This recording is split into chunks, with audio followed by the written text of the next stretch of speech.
بسم الله الرحمن الرحيم الحمد لله رب العالمين والعاقبة للمتقين والصلاة والسلام على أشرف الأنبياء والمرسلين محمد بن عبد الله الأمين وعلى آله وأصحابه الطيبين الطاهرين أما بعد باب في بيان كثرة طرق الخير قال الله تعالى وما تفعلوا من خير فإن الله به عليم وقال تعالى وما تفعلوا من خير يعلمه الله وقال تعالى فمن يعمل مثقال ذرة خيرا يره وقال تعالى من عمل صالحا فلنفسه والآيات في الباب كثيرة وأما الأحاديث فكثيرة جدا وهي غير منحصرة فنذكر طرفا منها. اس باب کے اندر میں امام نووی رحمۃ اللہ علیہ نے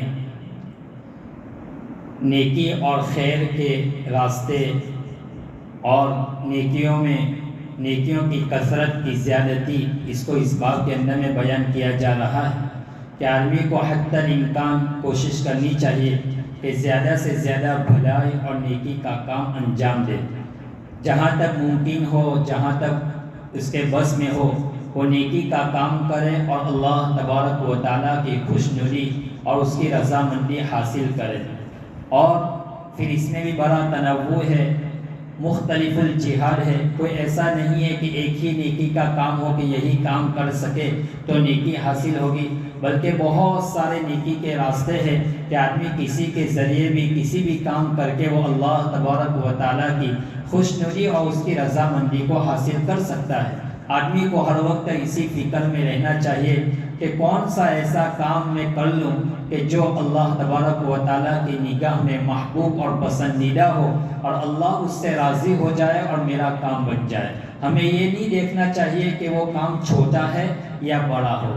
بعض مرتبہ انسان بہت بڑے بڑے کام کرتا ہے لیکن چونکہ اس میں اخلاص اور حسن نیت نہیں ہوتی ہے تو کام تو صحیح ہوتا ہے لیکن بڑا بھی ہوتا ہے، لیکن نیت اچھی نہیں ہونے کی وجہ سے وہ کام قبول نہیں ہوتا ہے. اور بہت سی مرتبہ ایسا ہوتا ہے آدمی چھوٹا سا کام کرتا ہے لیکن اس کا مقام، اس کا مرتبہ اللہ کے یہاں بہت بڑھا ہوا ہوتا ہے. تو اس باب کے اندر میں امام نووی رحمۃ اللہ علیہ نے چند آیتیں پیش کی اور چند احادیثیں پیش کی ہے کہ جس کے اندر میں امام رحمۃ اللہ علیہ یہ ثابت کرنا چاہتے ہیں کہ آدمیوں کو اپنی زندگی میں زیادہ سے زیادہ نیکی کے کاموں کو انجام دینا چاہیے.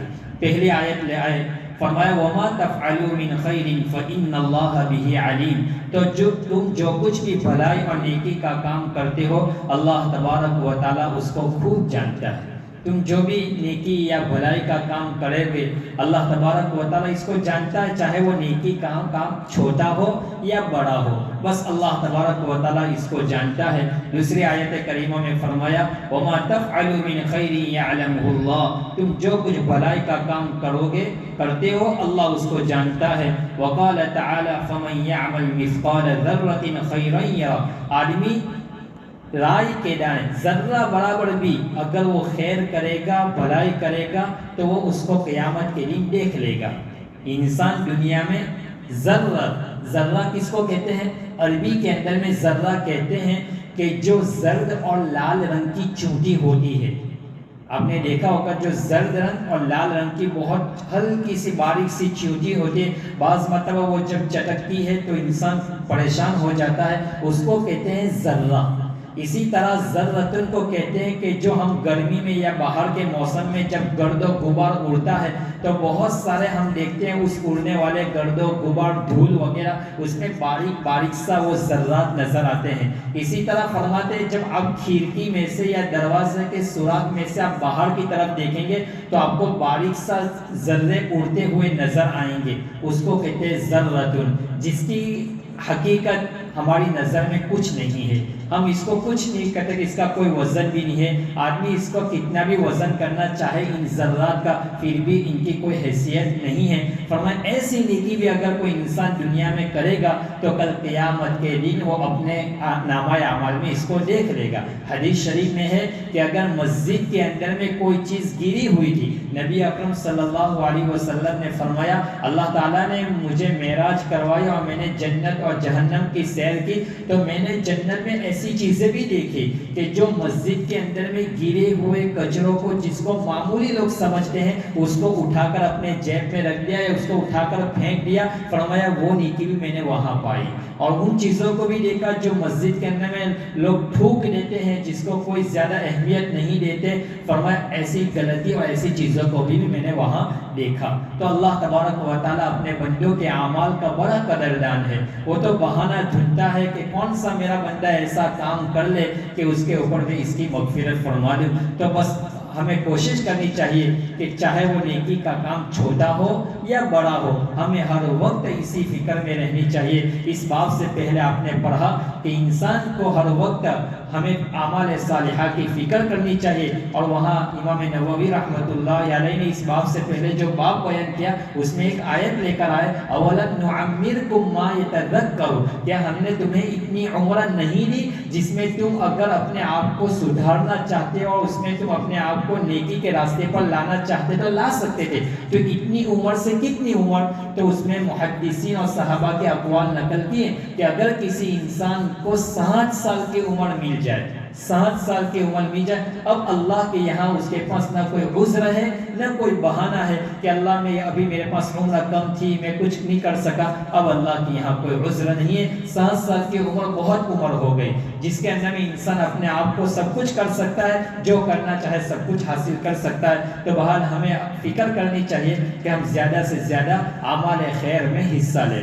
آگے فرماتے ہیں من عمل صالحا فلنفسه, اللہ تعالیٰ فرماتے ہیں جو کوئی بندہ جو کوئی انسان اگر عمل صالح کرے گا تو اپنے ہی کے لیے کرے گا, کسی دوسرے کو تو دینے والا نہیں ہے. جو کچھ کرے گا اپنی ہی ذات کو فائدہ دے گا, اور اگر تم کوئی برائی کرو گے وہ بھی اس کا نقصان بھی تمہیں ہی بھگتنا پڑے گا. تو بہرحال اس باب کے اندر میں آیتیں بھی بہت ہیں, لیکن انہوں نے چند آیتیں یہاں بیان کی, احادیث بھی بہت زیادہ ہے, انہوں نے چند احادیث یہاں بیان کی. بہرحال ایک حدیث شریف میں پڑھ لیتا ہوں اور اس کا مطلب سمجھا دیتا ہوں. عن ابی ذر جندب بن جنادہ رضی اللہ عنہ قال قلت یا رسول اللہ, حضرت ابو ذر غفاری رضی اللہ تعالیٰ عنہ سے مروی ہے, ان کا نام جندب ابن جنادہ ہے. فرماتے ہیں میں نے کہا اللہ کے رسول ای الاعمال افضل, اعمال کے اعتبار سے کون سا عمل سب سے زیادہ افضل ہے؟ فرمایا الایمان باللہ والجہاد فی سبیل, اللہ پر ایمان لانا اور اس کے راستوں میں جہاد کرنا. اس لیے کہ جو عمل جس قدر مشقت اور مجاہدے والا ہوگا اس کے اوپر اللہ کی طرف سے ملنے والے جو اجر و ثواب ہوں گے وہ بھی ایسے ہی ہوں گے, جیسا عمل ویسا ثواب. اب ہم چونکہ مسلمان کے گھرانوں میں ہم پیدا ہوئے, ہماری آنکھیں ہی مسلمان کے گھروں میں کھلی, اس لیے ہمیں اس ایمان کی زیادہ قدر اور اہمیت ہمارے دلوں میں نہیں ہے. لیکن ایسے لوگ جو کفر و شرک کے اندر میں جنہوں نے آنکھیں کھولی, پھر ان کے سامنے ایمان کی حقیقت پیش کی گئی, ایمان کی دعوت دی گئی اور ان کو وہ حقیقت سمجھ میں آ گئی, پھر ان کے دل میں وہ چنگاری لگ گئی اور اس کے دل میں داعیہ پیدا ہوا ایمان قبول کرنے کا. اب ایک طرف سارے کفر کا ماحول ہے جو اسلام کے خلاف ہے, اب وہ قبول کرے گا اور قبول کرنے کے بعد اس کو وہ اسلام کے سارے افعال کو انجام دینا ہے. کیسا مجاہدہ ہے, پوری اپنی برادری کے خلاف جا کر, اپنے ماحول کے خلاف جا کر اسلام قبول کرنا اور پھر اس نماز پڑھنا, قرآن پڑھنا, یہ بہت ہی زیادہ مشقت والا کام ہے. تو فرمایا اس کے اوپر ملنے والا اجر بھی بہت زیادہ ہے. فرمایا والجہاد فی سبیل, اور اللہ کے راستے میں جہاد کرنا. ایک مومن اپنی ہتھیلی کے اوپر اپنی جان لے کر اللہ کے راستے میں جہاد کرتا ہے. اللہ تعالیٰ فرماتے ہیں ان اللہ اشتری من المؤمنین انفسهم واموالهم بان لهم الجنہ, یقیناً اللہ تبارک و تعالیٰ نے خرید لی ان لوگوں کی جان. ان اللہ اشتری من المؤمنین انفسهم, مومنین کی جانوں کو اللہ نے ان کی جانوں کو خرید لیا.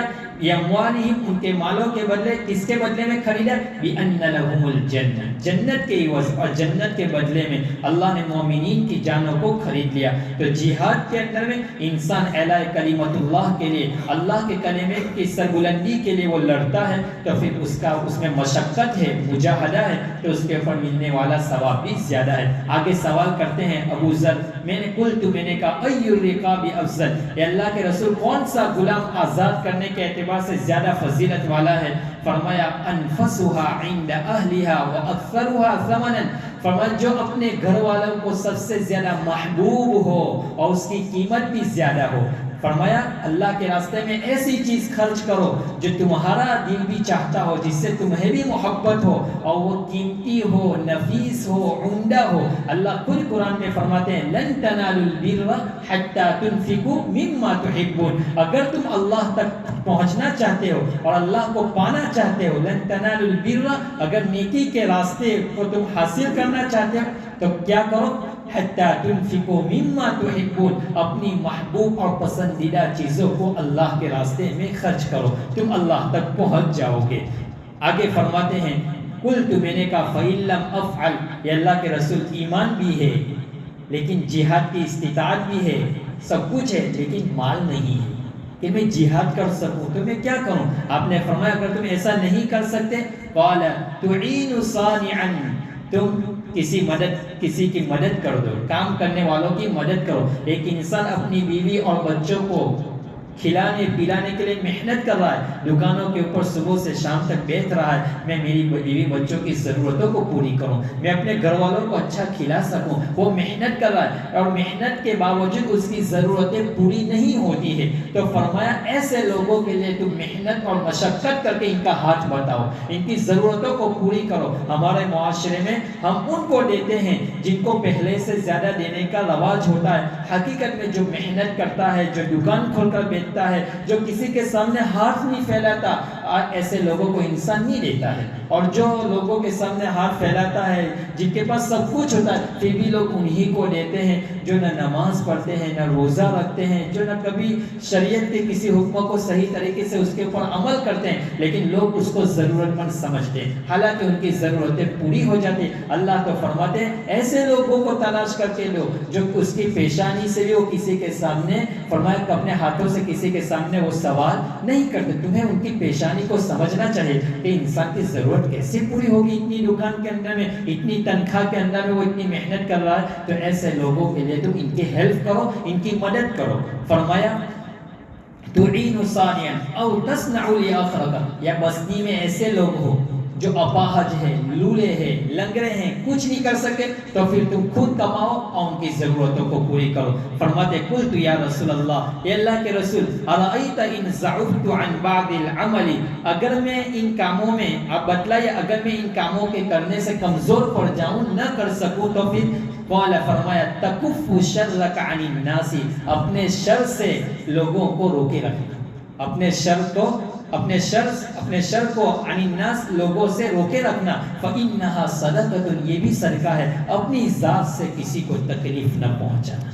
آج ہمارے معاشرے میں کیا ہوتا ہے، ہم اپنے آپ کو نیک کہلاتا ہے، نمازوں کے پابند ہے، لیکن ہم کسی کی مدد نہیں کر سکتے، لیکن ہم دوسروں کو تکلیف پہنچاتے۔ ارے میرے بھائیو، رات بھر تہجد پڑھتے رہو، تمہارے پیشانیوں کے اوپر نمازوں کے بل پڑ جائے، تم لوگوں کو خیر کی باتیں سمجھاؤ، اور تم اپنے دلوں میں دوسرے کے بارے میں حسد لے کر گھومو، دوسرے کے بارے میں کینہ لے کر گھومو، تم دوسرے کو ہر وقت تکلیف پہنچاؤ۔ خود انسان وہ سوچتا ہے کہ میں کسی کو تکلیف نہیں پہنچاتا، ارے بھائی ہر انسان کہتا ہے میرے اندر میں حسد نہیں ہے، میرے اندر میں کینہ، تو انسان خود تو منع ہی کرے گا، لیکن تو سامنے والے کو پتہ چلے گا نا کہ اس انسان کے اندر میں کتنا کبر ہے، کتنا حسد ہے، اس کی ذات سے کسی کو تکلیف پہنچ رہی ہے یا نہیں پہنچ رہی۔ ہمیں ہر وقت فکر کرنی چاہیے، ہماری ذات سے کسی کو تکلیف نہیں پہنچنی چاہیے۔ قرآن کریم میں اللہ نے مومنین کے کچھ خامیاں اور کچھ کوتاہیاں، کچھ کمزوریاں بیان کی ہے۔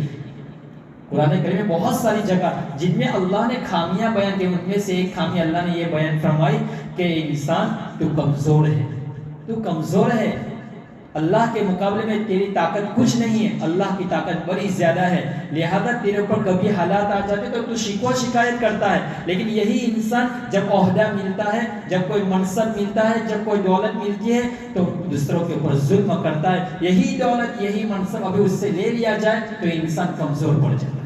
کئی جگہیں ایسی ہیں قرآن کریم میں جہاں اللہ نے انسانوں کی خامیاں بیان کی ہے، تو ان خامیوں سے ہمیں اپنے آپ کو بچانا چاہیے، اپنے آپ کی حفاظت کرنی چاہیے۔ بال آگے فرماتے ہیں کہ اگر تم کچھ نہیں کر سکتے، کسی کی مدد نہیں کر سکتے، بس اتنی فکر کرنی چاہیے اپنی کہ ہماری ذات سے اللہ کے کسی مخلوق کو کبھی تکلیف نہیں پہنچنی چاہیے، ہر وقت اس فکر میں رہنا چاہیے۔ اس دنیا میں بہت سارے لوگ آئے، صحابہ بھی آئے جنہوں نے حکومتیں کی، جن کی رات رات لوگوں کی، مخلوق کی رعایت کی فکر میں گزرتی تھی، تھی، اور وہ حضرت عمر کہتے تھے کہ میری ذات سے کسی کو تکلیف نہیں پہنچنی چاہیے، وہ امیر المؤمنین ہو کر لوگوں کی فکر کرتے تھے۔ عمر بن عبدالعزیز گزرے، بہت سارے انصاف پسند بھی گزرے اور ظالم لوگ بھی گزرے، اس وقت وہ سب چلے گئے۔ ہمیں بھی جانا ہے، لیکن ہمیں فکر کرنا ہے کہ ہمیں چاہے عہدہ ہو، چاہے کوئی منصب ہو، دولت ہو، مال ہو، کچھ بھی ہو، ہمیں ان ساری چیزوں کے ہوتے ہوئے عبدیت اختیار کرنی چاہیے، تواضع اختیار کرنی چاہیے،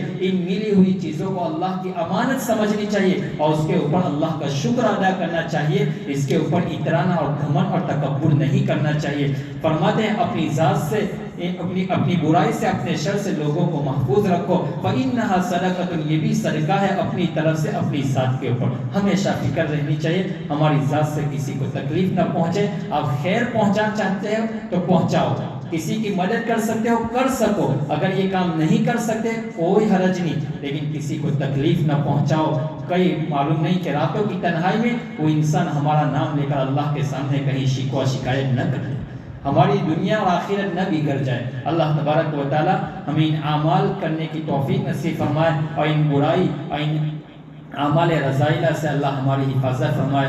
سبحان اللہ و بحمدہ، سبحانک اللہم و بحمدک، ونشہد ان لا الہ الا انت، ونستغفرک۔